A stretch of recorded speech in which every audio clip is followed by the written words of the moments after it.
Hi welcome to Telugu journalist channel. ఒక్క లెటర్తో phone tapping case మొత్తం కూడా రివర్స్ కాబోతుందా? సిట్ చేసినటువంటి ఒకే ఒక్క తప్పు ఇప్పుడు కేసీఆర్కు రాజకీయ అస్త్రంగా మారిందా? ఫోన్ ట్యాపింగ్ కేసులో సిట్కు మాజీ సీఎం కేసీఆర్ చుక్కలు చూపిస్తున్నారు. తన 6 పేజీల లెటర్తో మొత్తం దర్యాప్తు పునాదుల్ని ఆయన కదిలించేశారు. అసలు ఆ లెటర్లో ఏముంది? పోలీసులు నిజంగానే ఘోరమైనటువంటి తప్పులు చేశారా? ఈ మొత్తం లీగల్ ఫైట్ వెనుకున్నటువంటి అసలు కథ ఏంటి?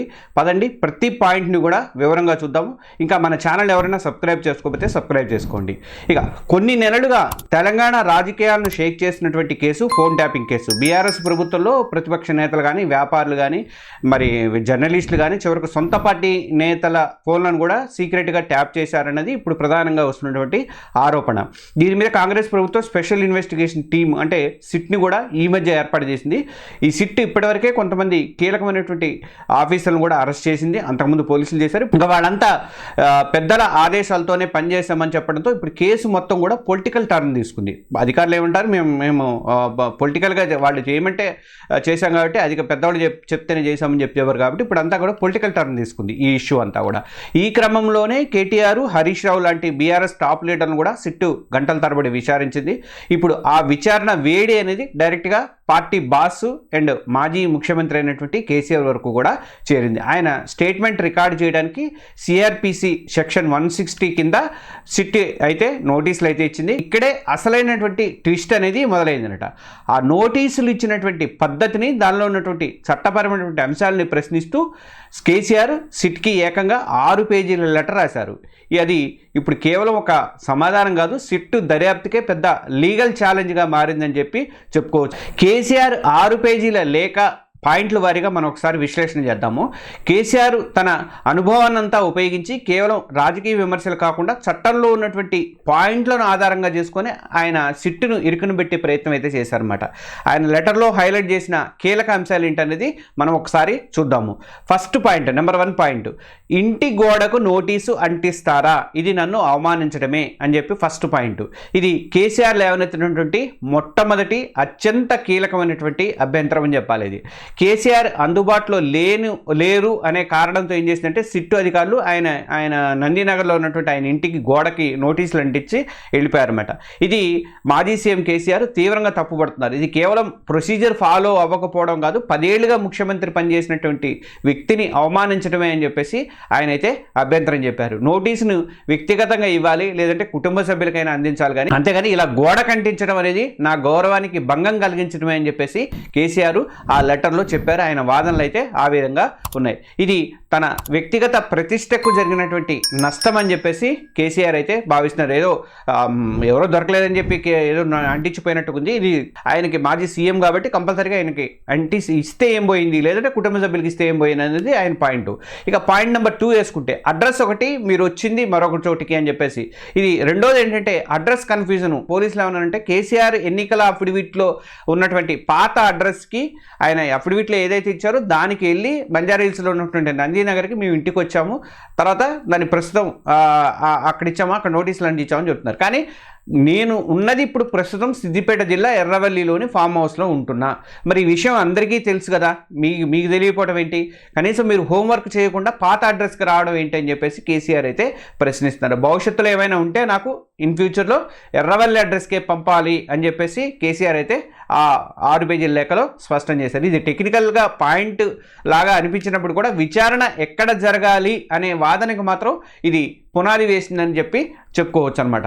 ఇంకా పాయింట్ నెంబర్ 3, ఏసీపీకి నన్ను ప్రశ్నించే అధికారం ఎక్కడిది అని చెప్పి కేసీఆర్ అయితే క్వశ్చన్ చేస్తున్నారు. అంటే కేసీఆర్ లేవనెత్తినటువంటి మరొక కీలకమైన ప్రశ్న ఇది.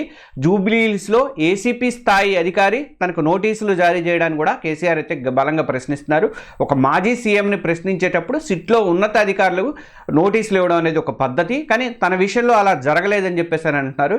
ఇదే కేసులో హరీష్ రావుకి నోటీసులు ఇచ్చినప్పుడు ఒక పద్ధతి, నాకు ఇచ్చేటప్పుడు మరో పద్ధతి ఎందుకు పాటించారు, ఇలా డబుల్ స్టాండర్డ్స్ ఎందుకు చేస్తున్నారు అని చెప్పేసి కేసీఆర్ బీఆర్ఎస్ పార్టీలు అయితే ఆరోపిస్తున్నాయి. ఇది దర్యాప్తు ఉన్నటువంటి నిష్పాక్షికత మీద అనుమానాలను రేకెత్తించే అంశంగా మారింది. ఇక పాయింట్ నెంబర్ 4, చట్టం ఏం చెప్తుంది, విచారణ నా ఇంట్లోనే జరగాలి అని చెప్పేసి కేసీఆర్ అంటున్నారు. మరి చట్టం ఏం చెప్తుంది దీనికి అంటే ఇది అన్నింటికన్నా పవర్ఫుల్ లీగల్ పాయింట్ అని చెప్పుకోవాలి. కేసీఆర్ లేవనెత్తినటువంటి 6 పేజీల లేఖలో ఇది అత్యంత పవర్ఫుల్ లీగల్ పాయింట్ అనమాట.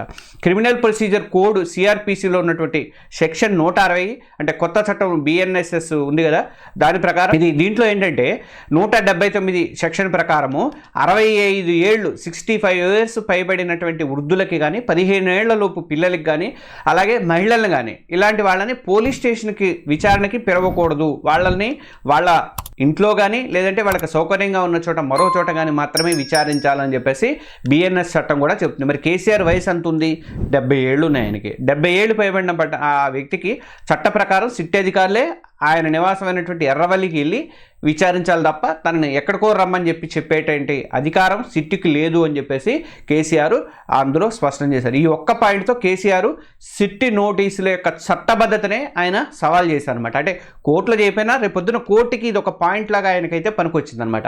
తను విచారణకు సహకరిస్తానని కానీ అది చట్ట ప్రకారమే జరగాలి అని చెప్పేసి ఆయన ఒక మెలికైతే పెట్టారు కేసీఆర్. ఈ వివాదం మీద న్యాయపరమైన విశ్లేషణ ఏంటి అని ఒకసారి మనం చూసుకుంటే ఇక్కడ కేసీఆర్ లేవనెత్తినటువంటి అభ్యంతరాలు చట్టపరంగా చూస్తే సిట్ దర్యాప్తులో కొన్ని లోపాలు అయితే మనకి కనిపిస్తున్నాయి, క్లియర్గా కనిపిస్తున్నాయి. అందులో డిస్ప్యూట్ నెంబర్ 1 చూసుకుంటే మనకి సెక్షన్ 160 సిఆర్పిసిని పట్టించుకోలేదా అనే డౌట్ వస్తుంది మనకి. ఎందుకంటే సిట్ దర్యాప్తు అత్యంత స్పష్టంగా కనిపిస్తున్నటువంటి లోపంగా మనకి కనిపిస్తుంది. 65 ఏళ్ళు పైబడిన వ్యక్తి విషయంలో చట్టంలో స్పష్టమైన రూల్ ఉంది. ఆ రూల్ని కాదని కేసీఆర్ వయసు 70 ఏళ్ళు అయినా కూడా ఆయన పరిగణలోకి తీసుకోకుండా ఆయన విచారణకు రమ్మనమని చెప్పి సూచించడం అనేది చట్ట స్ఫూర్తికి విరుద్ధం అని చెప్పుకోవాలి. ఇక చట్ట ప్రకారం అధికారులే ఆయన నివాసానికి కంపల్సరీగా వెళ్ళాలి. ఈ నిబంధనలను ఉల్లంఘించడం వల్ల ఇప్పుడు వాళ్ళు పోలీసులు జారీ చేసినటువంటి సిట్ జారీ చేసినటువంటి నోటీసులు రేపు చెల్లకుండా పోయే ప్రమాదం కూడా ఉందని చెప్పేసి న్యాయ నిపుణులు అయితే క్లియర్గా చెప్తున్నారు. ఇక డిస్ప్యూట్ నెంబర్ 2 చూసుకుంటే గోడకి నోటీసులు అంటించడం ఏంటి, ఇది సరైనదేనా అని చెప్పి కేసీఆర్ ప్రశ్నిస్తున్నారు. అంటే కేసీఆర్ వాదన ప్రకారం ఏంటంటే ఇది నన్ను అవమానించడమే. అయితే చట్టం ఏం చెప్తుంది అంటే సిఆర్పిసి ప్రకారం ఎవరైనా అందుబాటులో లేకపోతే నోటీస్ని వాళ్ళ ఇంటికి ఎఫిక్సర్ అనేది ఒక ఆల్టర్నేట్ పద్ధతి అనమాట. అయితే ఇది చట్టవిరుద్ధమైనది అని చెప్పలేం కానీ ఒక మాజీ సీఎం విషయంలో ఈ పద్ధతిని వాడటం ఎంతవరకు సమంజసం అని చెప్పేసి ఇది ఆయన గౌరవానికి కానీ రాజ్యాంగంలో ఉన్నటువంటి ఆర్టికల్ 21 జీవించే హక్కు కానీ వ్యక్తిగత స్వేచ్ఛకు స్ఫూర్తికి కానీ భంగం కలిగించిందని చెప్పేసి కేసీఆర్ వర్గం అయితే వాదిస్తుంది. ఈ అంశంపై కోర్టులో పెద్ద చర్చ జరిగే అవకాశాలు అయితే ఫ్యూచర్లో కనిపిస్తున్నాయని అనమాట. ఇక నెక్స్ట్ డిస్ప్యూట్ నెంబర్ రాజకీయ కక్ష సాధింపు ఆరోపణలకు బలం చేకూర్చడము. అంటే ఒక కేసులో ఇద్దరు కీలక నేతల విషయంలో వేరువేరు పద్ధతులు పాటించడం ద్వారా సిట్టు ఒక అనవసరమైనటువంటి మరకనైతే తన మీద వేసుకుంది అని చెప్పొచ్చు అనమాట ఇక్కడ. ఎందుకంటే ఈ చర్య అనేది ఇది కేవలం రాజకీయ కక్ష సాధింపు అని బీఆర్ఎస్ చేస్తున్నటువంటి ఆరోపణలకు ఇదైతే మరింత ఆజ్యం పోసిందని చెప్పొచ్చు. దర్యాప్తు సంస్థలు ఎంత పారదర్శకంగా ఉంటే వాటి విశ్వసనీయత కూడా అంత పెరుగుతుంది. కానీ ఇలాంటి చిన్న ప్రొసీజర్ తప్పులు అనేది మొత్తం దర్యాప్తు ఉద్దేశాలనే డౌట్ వ్యక్తం చేసేలాగా చేస్తున్నాయి. ఇక ఈ ఫోన్ ట్యాపింగ్ కేసు విషయంలో రాజకీయ కోణం ఇంకా భవిష్యత్తు పరిణామాలు ఎలా ఉంటాయి అన్నది నేను ఇప్పుడు లాస్ట్లో చెప్తాను చూడండి ఒకసారి. ఈ 6 పేజీల లెటర్ అనేది కేవలం లీగల్ సమాధానం కాదు, ఇది ఒక పక్కా పొలిటికల్ స్ట్రాటజీ. ప్లాన్ నెంబర్ 1 సమయము గెయిన్ చేయడము, కేసుని డైల్యూట్ చేయడం అవుతుంది. ఈ లీగల్ చిక్కులు పెట్టడం ద్వారా కేసీఆర్ ఇప్పుడైతే బ్రేక్ ఏం తీసుకోలేదు, రేపు విచారణకైతే వస్తున్నారు. కానీ వాళ్ళకి న్యాయ పోరాటానికి భవిష్యత్తులో ఇది సిద్ధమవడానికి ఇది ఒక అవకాశం అయితే దొరికింది అని చెప్పి అనుకోవచ్చు. ఈ లోపాల మీద కోర్టుకు వెళ్తే మాత్రం దర్యాప్తు అయితే ఇంకా ఇప్పుడైతే సహకరించినా కానీ రెండోసారి మీరు పిలిచినా లేదా నోటీసులు ఇచ్చినా కానీ అదే పెద్ద ఇష్యూ అయ్యే అవకాశాలు అయితే ఉన్నాయి. ఇది వ్యూహాత్మకంగా కేసుని బలహీనపరిచే ప్రయత్నంలో ఒక భాగం కూడా అవ్వచ్చు. ఇక ప్లాన్ నెంబర్ 2 పొలిటికల్ మేనేజీ ప్లస్ కేడర్లో జోష్ నింపడం అనమాట. అంటే ఈ లెటర్ ద్వారా కేసీఆర్ ప్రభుత్వం మీద ఒంటరి పోరాటం చేస్తున్నటువంటి ఒక యోధుడిగా తాను ప్రొజెక్ట్ అయితే చేసుకుంటున్నారు. ప్రభుత్వం తన మీద కక్ష సాధిస్తుంటే తాను మాత్రం చట్టపరంగా ధైర్యంగా ఎదుర్కొంటున్నా అని చెప్పేసి అటు బీఆర్ఎస్ శ్రేణులు కూడా గట్టి సందేశం అయితే పంపుతున్నారు. మున్సిపల్ ఎన్నికల టైంలో ఇది ఒక వాళ్ళకి బీఆర్ఎస్ తమకు ప్లస్ అవుతుందని చెప్పేసి వాళ్ళైతే భావిస్తున్నారు. చూసారా, వాళ్ళు చేసే తప్పులను నేను ఎలా పట్టుకుంటున్నారో అని చెప్పడం ద్వారా కార్యకర్తల్లో కార్యకర్తలు మనోధైర్యాన్ని నింపేటువంటి ప్రయత్నం అయితే కేసీఆర్ ఇప్పుడు ప్రస్తుతం అయితే చేశారు. మరి భవిష్యత్తు ఏంటి, సిట్ నెక్స్ట్ స్టెప్ ఏంటి అంటే ఇప్పుడు బంతి పూర్తిగా సిట్ కోర్టులోనే ఉంది. వాళ్ళ ముందు రెండే దారులున్నాయి. కేసీఆర్ అభ్యంతరాలను పక్కన పెట్టి ముందుగా అయితే ముందుకు వెళ్తున్నారు.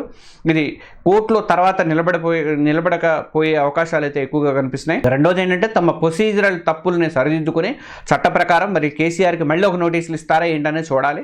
లేదంటే ఎర్రవల్లికి వెళ్ళి మరి ఇస్తారని, లేదా ఆయన అయితే నందినగర్లో వచ్చి రేపు 3ంటికి విచారణకు సహకరిస్తారని చెప్పి ఆల్రెడీ మాజీ సీఎం కేసీఆర్ అయితే చెప్పాడు.